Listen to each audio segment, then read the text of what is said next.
नमस्कार मित्रांनो, आपण सर्वांचं पुन्हा एकदा स्वागत आहे रोजगार मराठी या YouTube चॅनलवरती। तर मित्रांनो, जर तुमचं 12वी सायन्स झालेलं असेल किंवा ITI झालेलं असेल तर नक्कीच तुम्ही आज जी माहिती घेणार आहोत त्या माहितीचा फायदा घेऊ शकता। तर मित्रांनो, nuclear power corporation of India limited मार्फत 12वी सायन्स झालेले उमेदवार किंवा ITI पासआउट झालेले उमेदवार यांच्याकरता विविध पदांची जाहिरात प्रसिद्ध करण्यात आलेली आहे। त्याविषयी फक्त महत्त्वाची माहिती आजच्या व्हिडिओमध्ये आपण बघणार आहोत। तत्पूर्वी आपण सर्वांना विनंती आहे की जर तुम्ही अद्यापपर्यंत आमच्या चॅनलला सबस्क्राइब केलं नसेल तर नक्कीच तुम्ही आमच्या चॅनलला सबस्क्राइब करा, मित्रांबरोबर व्हिडिओला शेअर करा, त्याचबरोबर व्हिडिओच्या खाली असलेल्या बेल आयकॉनला सुद्धा तुम्ही क्लिक करा, जेणेकरून आम्ही प्रसिद्ध केलेली माहिती तुमच्यापर्यंत योग्य वेळेमध्ये पोहोचू शकेल। चला तर मित्रांनो, आता आपण माहितीकडे वळूया। तर मित्रांनो, या ठिकाणी आपण PDF जाहिरात बघत आहोत। या ठिकाणी वाचू शकतो, डिपार्टमेंटचं नाव आहे nuclear power corporation of India limited. पदाचं नाव या ठिकाणी दिलेले आहे स्टायपेंडरी ट्रेनी ऑपरेटर आणि मेंटेनर। जर या ठिकाणी स्टायपेंडरी ट्रेनी लिहिलेलं असलं तरी पण जसं की आपण इतर डिपार्टमेंट मध्ये अप्रेंटिसशिप हे पद बघतो, म्हणजे शिकवू उमेदवार, याप्रमाणे ही पदे नसून हे प्रशिक्षण पूर्ण केल्यानंतर याच डिपार्टमेंट मध्ये तुम्हाला कार्यरत केल्या जाणार आहे। अत्यंत महत्त्वाची माहिती फक्त जाणून घेणार आहोत। ऑनलाईन अर्ज करण्याची तारीख सुरू होणार आहे 22/8/2024 या रोजी सकाळी 10 वाजतापासून। तर ही तारीख असणार आहे मित्रांनो 11 सप्टेंबर 2024 पर्यंत संध्याकाळी 4 वाजतापर्यंत। त्याचप्रमाणे ऑनलाईन ऍप्लिकेशन भरण्याची लिंक आहे ती असणार आहे 11/9/2024 या तारखेला रात्री 12 वाजतापर्यंत। चला तर मित्रांनो, फक्त महत्त्वाची माहिती जाणून घेऊ। पदाचे नाव या ठिकाणी आपण वाचू शकतो। पदाचे नाव आहे, एक आहे ऑपरेटर आणि आहे मेंटेनर। तर एकूण पदे जर आपण बघितलं, वर्तमान जी रिक्ती आहे म्हणजे करंट वॅकन्सीज दिलेली आहेत, ऑपरेटर या पदाचे 152 आणि स्टायपेंडरी पदाचे 115 असे एकूण 267। त्यामध्ये बॅकलॉग वॅकन्सी सुद्धा दिलेली आहे 1 आणि 11 असे एकूण 12, त्या सुद्धा ऍड केल्यानंतर एकूण ऑपरेटर या पदाकरता 153 पदे होत आहेत आणि स्टायपेंडरी ट्रेनी मेंटेनर या पदाकरता एकूण 126 पदे होत आहे, म्हणजे एकूण पदे असणार आहे 279। तर या दोन्ही पदांकरता ऑपरेटर आणि मेंटेनर या पदांकरता काय शैक्षणिक अर्हता दिलेली आहे ते सुद्धा आपण बघून घेऊ। तत्पूर्वी या ठिकाणी दिलेले आहे डिसिप्लिन, जी की मेंटेनर पदे आहेत। या मेंटेनर पदाकरता कोणकोणत्या ट्रेड मध्ये ITI पासआउट झालेले उमेदवार अर्ज करू शकतात हे या ठिकाणी दिलेलं आहे, किंवा डिसिप्लिन कोणकोणती आहे हे या ठिकाणी दिलेलं आहे।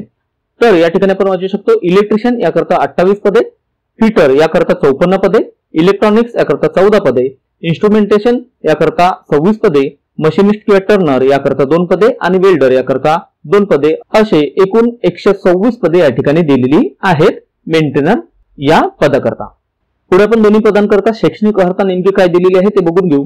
या ठिकाणी सर्वप्रथम बघू आपण ऑपरेटर या पदाकरता HSC म्हणजे 10+2 मध्ये HSC म्हणजे 12वी, विज्ञान शाखेमध्ये तुम्हाला पासआउट असणे आवश्यक आहे 12वी with physics, chemistry and mathematics subject, आणि या तिन्ही सब्जेक्ट मध्ये ऍग्रीगेट 50% पेक्षा जास्त टक्के तुम्हाला असणे आवश्यक आहे।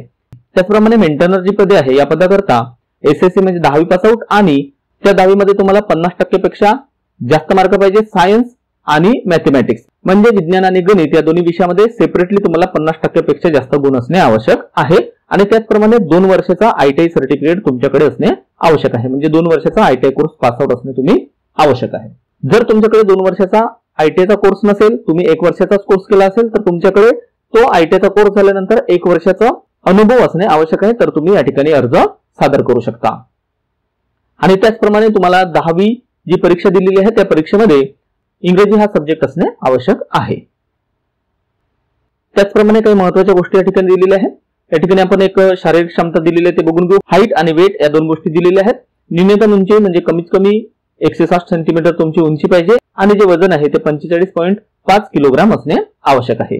त्याचप्रमाणे जे काही स्टायपंड आहे याविषयी दिलेलं आहे, काही महत्त्वाच्या गोष्टी त्या जाणून घ्या।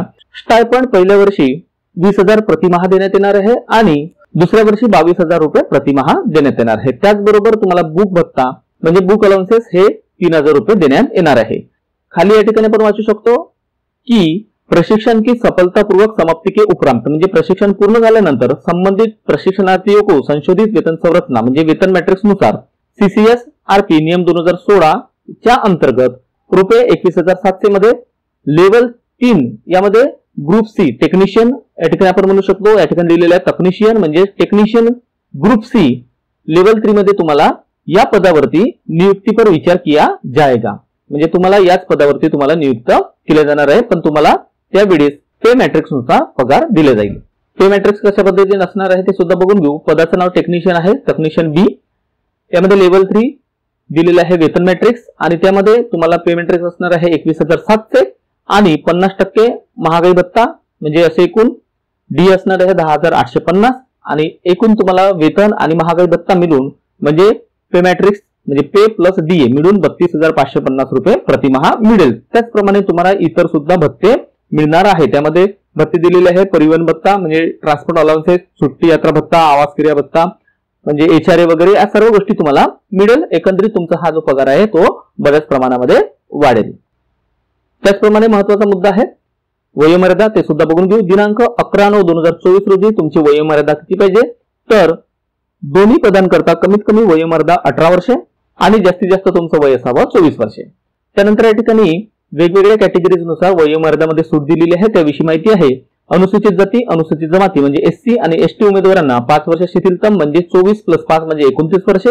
त्याचप्रमाणे ओबीसी नॉन क्रिमिनल जे उमेदवार आहे त्यांना 3 वर्षे, ईडब्ल्यूएस जे काही पीडब्ल्यूडी उमेदवार आहे त्यांच्याकरता 10 वर्षे।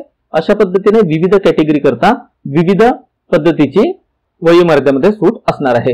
ही सर्व सविस्तर माहिती असलेली लिंक तुम्हाला डिस्क्रिप्शन बॉक्समध्ये मिळून जाईल, त्या ठिकाणी जाऊन तुम्ही पीडीएफ डाउनलोड करू शकता आणि जाहिरात बघून घेऊ शकता।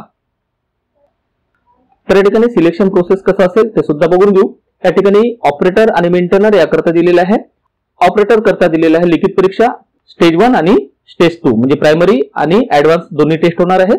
त्याचबरोबर फिजिकल स्टँडर्ड टेस्ट होणार आहे म्हणजे शारीरिक क्षमता चाचणी आणि डॉक्युमेंट्स व्हेरिफिकेशन। आणि त्याचबरोबर जे काही मेंटेनर पद आहे त्याकरता रिटन एक्झामिनेशन होणार आहे स्टेज 1 आणि स्टेज 2 ची सुद्धा म्हणजे प्रिलिमिनरी आणि ऍडव्हान्स। त्यानंतर फिजिकल स्टँडर्ड टेस्ट आणि डॉक्युमेंट्स व्हेरिफिकेशन प्लस तुमची होणार आहे स्किल टेस्ट।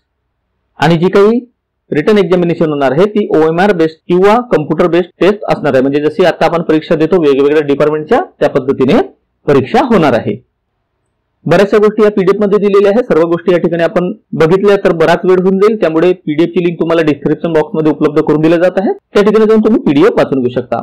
जे काही तुमचे प्रिलिमिनरी म्हणजे प्रायमरी टेस्ट होणार आहे त्यामध्ये गणित 20 प्रश्न, विज्ञान 20 प्रश्न आणि सामान्य जागरूकता म्हणजे जनरल अवेअरनेसचे 10 प्रश्न असणार आहे। आणि त्याचप्रमाणे तुम्हाला जर क्वालिफाय व्हायचं असेल तर सामान्य श्रेणीतले जे काही अनरिझर्व उमेदवार आहेत जनरल कॅटेगरीतले त्यांच्याकरता 40% अंक घेणं आवश्यक आहे आणि SC, ST, OBC, NCL, PWD, EWS या उमेदवारांकरता 30% कमीत कमी गुण घेणे आवश्यक आहे, तेव्हाच तुम्ही पहिल्या परीक्षेनंतर क्वालिफाय होऊ शकता। या ठिकाणी बऱ्याच गोष्टी दिलेल्या आहेत, परीक्षा किती वेळेचं होणार आहे, कशा पद्धतीने परीक्षा असणार आहे या सर्व गोष्टी। वेटिंग लिस्ट कशा पद्धतीने असेल, तुम्हाला परीक्षेकरता जाण्याकरता भत्ते दिले जाणार आहे का, या सर्व गोष्टी या ठिकाणी दिलेल्या आहेत, त्या ठिकाणी तुम्ही जाऊन वाचून घेऊ शकता। त्याचप्रमाणे डॉक्युमेंट्स व्हेरिफिकेशन किंवा डॉक्युमेंट्स कोणकोणते लागणार आहे या सर्व गोष्टी या ठिकाणी दिलेल्या आहेत। फक्त महत्त्वाच्या गोष्टी आपण आजच्या व्हिडिओमध्ये बघत आहोत, कारण की अद्यापपर्यंत ऑनलाईन अर्ज करण्याची लिंक सुरू झालेली नाही। ज्या दिवशी लिंक सुरू केली जाईल त्या दिवशी आपण ऑनलाईन अर्ज कसा भरायचा ते सुद्धा बघू, त्यावेळेस कोणकोणते डॉक्युमेंट्स लागतात, काही अडचणी येत आहेत का त्या सुद्धा गोष्टी आपण बघून घेऊ।